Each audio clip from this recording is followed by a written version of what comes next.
하나님 말씀 보겠습니다. 이사야 29장 10절 말씀입니다.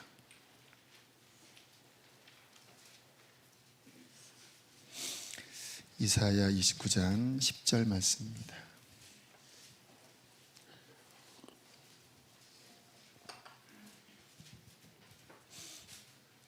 우리 함께 읽습니다. 시작. 대저 여호와께서 깊이 잠들게 하는 영을 너희에게 부어주사 눈을 감기게 하셨으니 그가 선지자들과 너희의 지도자인 선긴들을 덮으셨음이라. 아멘. 이 시대를 어떻게 바라봐야 할지 참 조심스러운 시기예요. 우리는 마땅한 중보자가 되시려면 하나님의 마음을 품을 줄 알아야 합니다.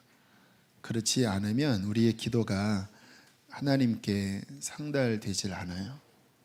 왜냐하면 하나님은 진리로 화답하는 것을 원하시기 때문에 이 시대를 향한, 이 사건을 향한 하나님의 마음을 알고 그 마음으로 기도할 때 하나님은 기도를 들으시고 응답해 주실 것입니다. 그래서 선지자들이 굉장히 중요한 거예요. 선지자들은 하나님의 마음을 품고 그 시대를 바라봤거든요. 때로는 통렬하게 회개를 외쳤고 왕들에게 경고를 했고 또 백성들에게 책망을 했고, 근데 그게 하나님으로부터 주시는 마음으로 그들이 전했기 때문에 하나님이 그 시대의 어떤 빛을 주신 거거든요. 오늘날 그렇게 구약의 선지자들처럼 그런 사역을 하는 것과는 좀 지금은 다른 시대지만, 그러나 분명히 그러한 측면에 선포가 있어야 하고, 또 우리 성도님들이 그러한 하나님으로부터 지금 이 시기가 무슨 때인가를 알도록 우리는 기도해야 합니다. 저는 선지자는 아니에요. 그러나 이 시대를 향한, 저는 이제 성경을 열심히 읽는 사람이니까 제가 이해하는 성경을 통해서 또 하나님 앞에 기도하면서 성경적으로 지금 이 시대를 어떻게 봐야 하는가, 그것을 제가 주께서 마음 깨닫게 하신 만큼 함께 나누고 기도하려고 합니다.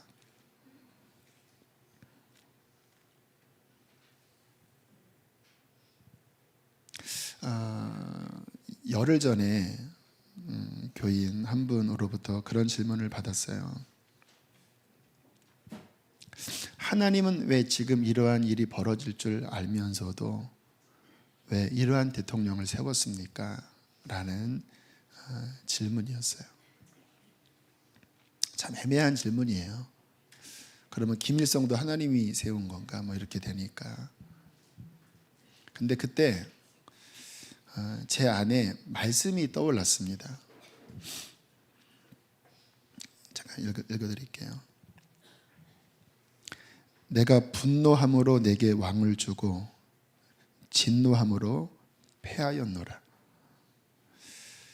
성경의 흐름을 가만히 보면 하나님께서 어떠한 민족을 심판하시는 방식이 있는데, 좀 전에 읽은 선지자들의 눈이 감기고 제사장들의 영적인 눈이 봉해지고, 그리고 그 민족에 지혜롭지 못한 왕들이 세워지게 됨으로 말미암아 그 민족이 안 좋은 쪽으로 가게 하는 것이 하나님이 심판하시는 방식이었어요.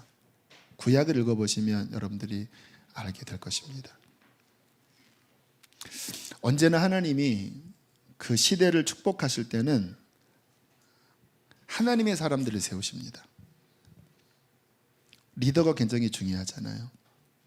이스라엘 백성들이 애굽에서 괴로워 탄식할 때 하나님은 그 탄식 소리를 들으시고 하셨던 답이 뭔지 아세요? 한 아기가 태어나게 한 겁니다. 모세. 그리고 그를 통하여 민족을 건지세요. 사무엘 상에 보면 참 나라가 너무 안 좋게 됐죠. 엘리 제사장 또 두 홈리와 비나스의 어떤 타락 가운데 이스라엘이 점점 어두워져 갈 때 그들이 하나님께 탄식하며 부르짖잖아요. 그때 하나님의 해결책은 뭔지 아세요? 한나의 기도를 통해서 한 아기가 태어나게 합니다. 사무엘을 통하여 시대를 바꿔요. 다윗 왕을 세우시고. 그러니까 언제나 하나님이 그 민족을 긍휼히 여기셔서 회복하실 때에는 지혜롭고 하나님을 경외하고 하나님의 방향대로 끌어갈 수 있는 지도자를 세우시는 것이었는데, 반대로 하나님께서 어떤 민족을 심판하고 저주하실 때 어리석은 지도자들이 각계각층에 세워지면서 점점 잘못된 판단을 하고 잘못된 방향으로 가면서 그 민족이 심판 가운데로 들어가게 하는 것이 구약에 나타난 하나님의 방식이었습니다. 제가 그분에게 그런 이야기를 했어요.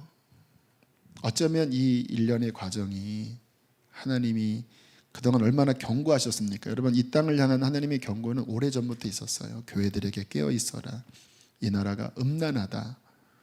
너무너무 음란해요. 세계적으로 정말 숨어서 음란을 행하는 그런 지수가 가장 높은 나라 가운데 하나입니다. 살인이 많이 벌어져요. 성경에 피 흘림이 땅을 더럽힌다고 말했잖아요. 1년에 수백만 태아들이 낙태당하고 있습니다. 이 땅에서.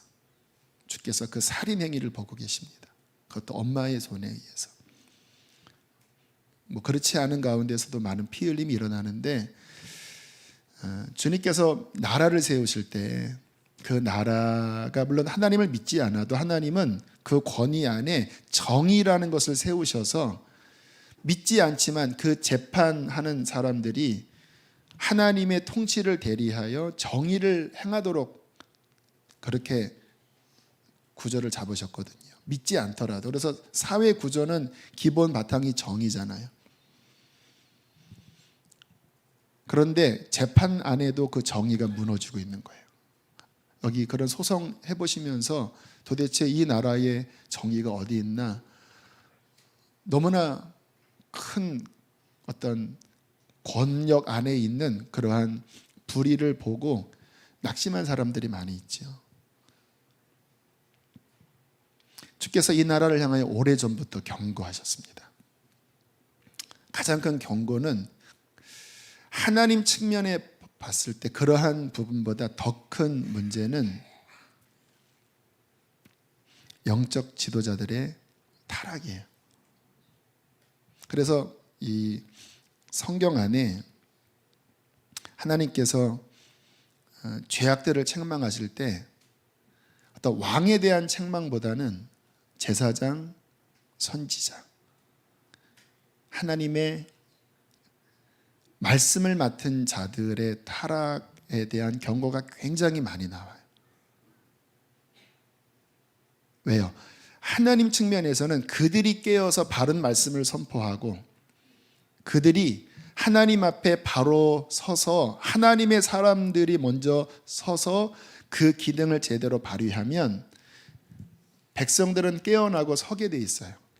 그런데 선지자들의 눈이 가리워져서 하나님의 뜻을 전하는 게 아니라 사리사욕을 정하고, 제사장들이 율법을 강론하는 게 아니라 자기 권력으로 자기 이권을 위해서, 제사장의 일이 자기 이권이 돼버리고, 장로들은 하나님의 모략과 책략으로 이끌어야 되는데 그 장로들은 자기 권력으로 그렇게 이끌어 갈 때 그 지도층 쪽에 일어나는 영적인 무지함으로 말미암아 주님께서는 결국 그렇게 되면 이 하나님의 생명의 물줄기들이 안 흘러가. 그러면 당연히 백성들은 타락하게 되어 있는 거예요.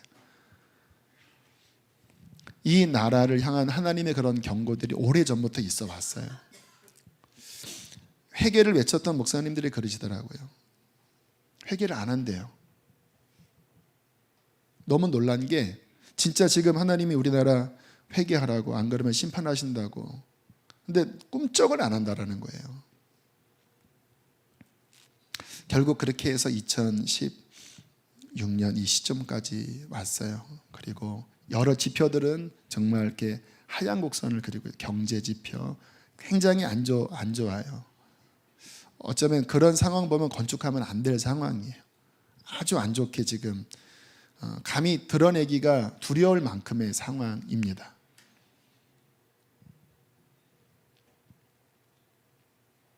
남북 간의 관계도 그렇고요. 저는 두려운 게 지금 이 상황이 하나님의 신호탄이 아닐까. 이제 이 나라가 기울어져 가는.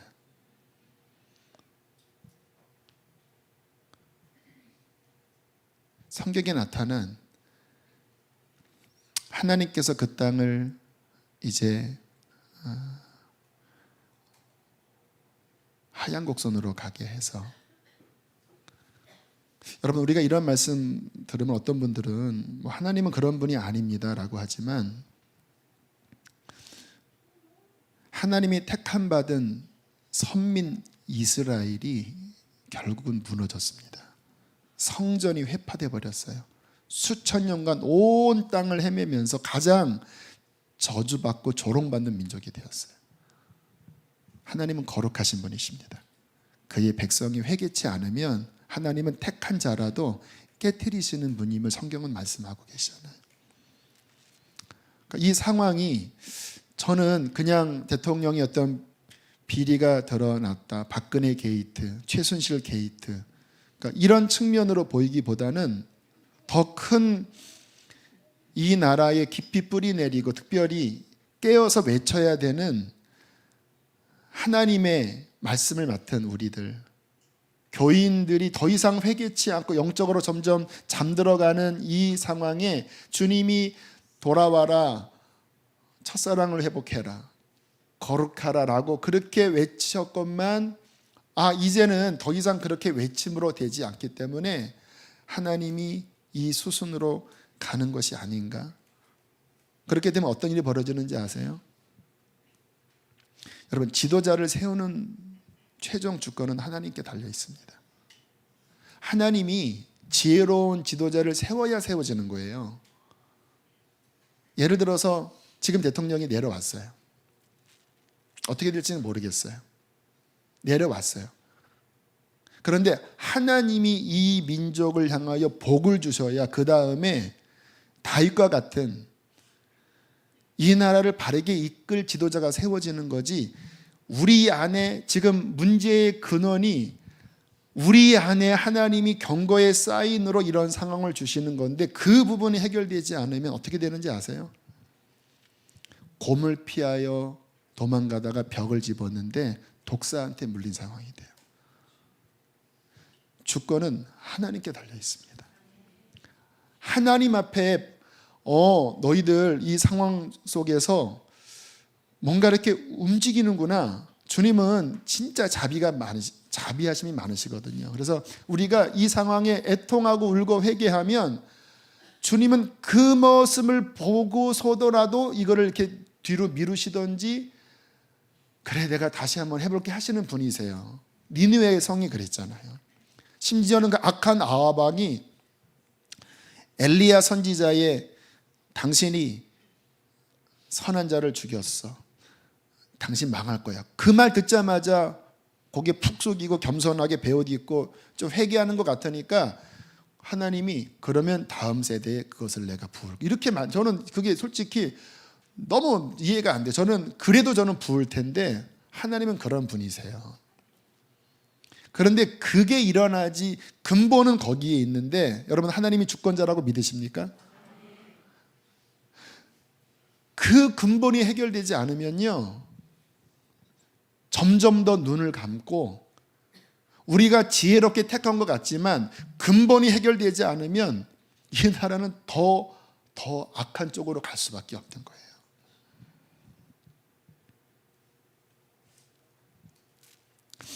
지금 이 상황의 답은 무엇일까? 좀 전에 제가 읽었던 요엘서의 말씀입니다. 하나님의 사람들이 회개해야 합니다.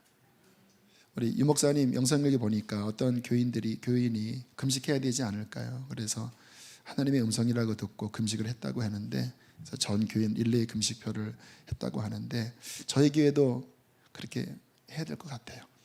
정말 하나님 앞에 주님, 우리가 회개합니다. 우리의 교만함들, 우리의 마음이 하나님께 멀리 떠나 있었던 것들, 우리 안에 불의함들, 하나님 진짜 회개합니다. 주님, 주님의 진노를 거두어 주시고 다시 하나님의 거룩한 물줄기가 흐르게 해주십시오. 왜 이렇게 기도해야 되냐면, 우리에게는 아직 이렇게 끝내기에는 아직 풀지 못한 숙제가 있습니다. 북한입니다. 북한은 더 악한 정권이 들어서서 뭐 이런 비리는 그들은 그냥 코웃음밖에 치지 않는 거잖아요. 그 우상 정권이 무너지고 그 안에 갇혀 있는 수많은 우리의 동족들이 살아나야 되는 수천만 명의 영혼이 달린 그 일이 다 과제로 남아있고, 그것이 회복될 때 드렸던 찬양처럼 한라에서 백도까지, 백도에서 땅의 끝까지 주님 오실 길을 예비하는 하나님의 이 마지막 시대, 마지막 사명이 이루어져야 되는 과제가 남아있어요. 주님은 그것을 위하여 이 민족을 이 마지막 때 숨겨두시고 또 계획하셨다고 저는 감히 믿고 싶어요. 이게 뭐 하나님의 마음이라고 100%는 모르겠지만 저는 그것을 믿고 싶어요. 그게 제대로 성취되지 않은 채 이렇게 우리나라가 무너져 버린다면 그거는 안 돼요. 안 돼요. 북한을 위해서라도 다시 하나님이 소성시켜 주셔야 합니다. 악한 지도자가 아니라 하나님을 경외하여 이 땅의 부정부패를 몰아내고, 그리고 그것만 되면 안 돼요. 여러분, 지금 저는 목사로서 그런 것을 느낍니다. 불과 한 20년 전만 해도 한국교회에 아주 별과 같은 영적 리더들이 한국교회의 어떤 지표가 됐어요. 그런데 그분들이 지금 거의 돌아가셨어요. 그 후에 후발주자라고 기대했던 두 큰 별이 추락해버렸습니다. 그분들은 못 일어나요. 끝났어요. 그리고 제가 느끼기에 남은 분은 유기성 목사님, 이찬순 목사님, 또 몇몇 분들이에요. 우리 박 목사님은 이제 연세가 드셔서 빛을 발하시다가 이제 마지막에 숨어서 사역하신다고 하는데, 그런데 계속 공격받고 계세요. 이찬순 목사님도 그렇고 유 목사님도 그렇고. 제가 염려하는 건 뭐냐면, 점점 한국 교계 안에 리더, 어른들이 점점 줄어들고 있고, 그 밑에 일어나는 세대들은 갈수록 영적인 순결도나 헌신도가 과거에 비해서 너무너무 떨어져. 이렇게 한 세대 지나면 정말 교회가 어떻게 될지 모르겠어요. 이 땅에 사무엘과 같은, 다니엘과 같은 영적 거룩한 영적인 지도자들이 서야 합니다. 이 나라를 바르게 이끌 하나님 경외, 믿든 믿지 않든 의롭고 하나님의 어떠한 지략을 갖고 있는 지도자가 서야 합니다. 근데 그것은 그냥 세워지지 않아요. 하나님이 이 민족을 보시면서, 이 땅의 교회를 보시면서 돌이키는구나라는 것을 인정하실 때 하나님께서는 그러한 지도자를 세워주실 것입니다. 저는 이것이 지금 하나님 앞에서 우리가 기도의 포인트를 정말, 주님이 들으실 때 얘가 지금 내 마음을 이해하는구나, 이게 돼야 되잖아요. 그 부분이, 주님은 지금 이것 때문에 나라 전체를 흔들고 계시는데 그 하나님의 분노의 마음, 거기 긁어야 되는 그 마음에 대한 입장은 없고, 지금 이 세상에 여러 흐름들이 있어요. 한쪽은 너무 분노하고 한쪽은 너무 옹호해요. 저는 둘 다 아니라고 생각해요. 선을 악하다 하고 악을 선하다 한 모두가 다 저주받을 짓이라고 말씀하십니다. 잘못된 건 잘못된 거예요. 무조건 옹호하는 건 하나님의 방식이 아닙니다.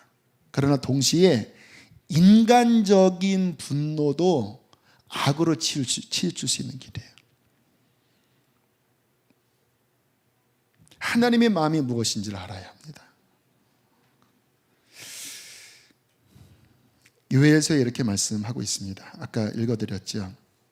제사장들은 낭실과 제단 사이에서 울며 이르기를 여호와여 우리를 불쌍히 여기소서.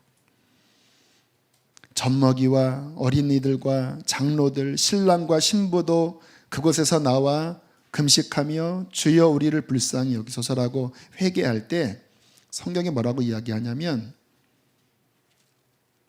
그 후에 내가 내 영을 만민에게 부어주리니 너희 자녀들이 예언할 것이며 너희 늙은이들은 꿈을 꾸며 너희 젊은이들은 이상을 볼 것이며 그때 내가 내 영을 남종과 여종에게 부어줄 것이며 내가 이적을 하늘과 땅에 베풀리니 여호와의 크고 두려운 날이 이르기 전에 해가 어두워지고 달이 핏빛같이 변하려니와 누구든지 여호와의 이름을 부르는 자는 구원을 얻으리라.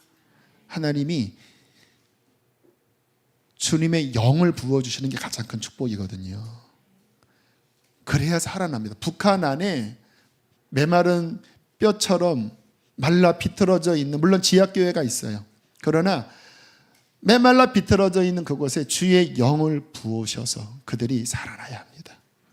근데 그때가 언제냐면 제사장들이, 백성들이, 신랑과 신부가, 어린아이가 하나님 앞에 와서 이 재앙이 주님 우리 때문입니다라고 정말 회개하고 돌이키는 것이 보여질 때 하나님은 그냥 용서하시는 정도가 아니라 그 후에 내 영을, 왜냐하면 주님이 이 땅을 향한 계획은 남북이 복음으로 통일되는 것이거든요. 북한 안에 다시, 여러분 100년 전에 그 땅 동방이 예루살렘이었습니다. 주님이 그 땅을, 그 가난하고 지금 세상에서 가장 가난하고 가장 천대받는 민족이 우리 민족이지만 북한이잖아요. 그들을 회복시켜서 열방의 증인으로 하나님은 세우실 것입니다. 왜? 하나님은 언제나 그렇게 역전시키시는 분이세요. 언제 우리가, 한국 땅의 하나님의 백성들이 정말 하나님 앞에 눈물로 기도할 때 성경이 이렇게 말씀하십니다. 여호와의 말씀이니라 너희를 향한 나의 생각을 내가 아나니 평안이요 재앙이 아니니라. 너희에게 미래와 희망을 주는 것이니라. 너희가 내게 부르짖으며 내게 와서 기도하면 내가 너희들의 기도를 들을 것이요 너희가 온 마음으로 나를 구하면 나를 찾을 것이요 나를 만나리라. 이 말씀은 남유다 거의 끝에 이미 1차, 2차 포로로 바벨론으로 끌려간 그들을 향하여 하나님이 주신 말씀이었어요. 재앙을 받았지만 너희를 향한 나의 생각은 내가 회복시켜 주는 것이다. 어떻게 할 때? 내게 부르짖으며 내게 와서 기도하고 온 마음으로 나를 구하면 나를 찾을 것이요 나를 만나리라. 하나님은 우리를 아직 버리지 않으셨습니다. 기도하라고 하나님께서 우리에게 부르십니다. 이 땅의 문제가 풀어지는 열쇠는 어쩌면 우리에게 있어요. 그게 성경의 가르침이에요. 지도자를 새로 세우시는 것도 하나님의 손 안에 있습니다. 하나님이 세워주셔야 돼요. 우리 시간 그런 마음으로 기도합시다. 우리 BGM 준비하시고 오늘은 몇 가지 제목 주면 그냥 하나님 앞에 길게 기도하세요. 오늘 말씀 기억하면서 지금 이 시대를 바라보는 제가 나름 기도하는 마음으로 성경 중심으로 붙잡고 쓰는 말씀을 드렸어요. 혹시 여러분 생각 안에 이 말씀으로 교정해야 될 부분이 있다면 교정하십시오. 그래야 여러분의 기도가 하나님께 연락될 수 있어요. 하나님, 이 시대를 향한 하나님의 마음 더 알게 하시고 주님, 이 땅 포기하지 말아 주십시오. 예루살렘도 무너졌고 북이스라엘도 무너졌고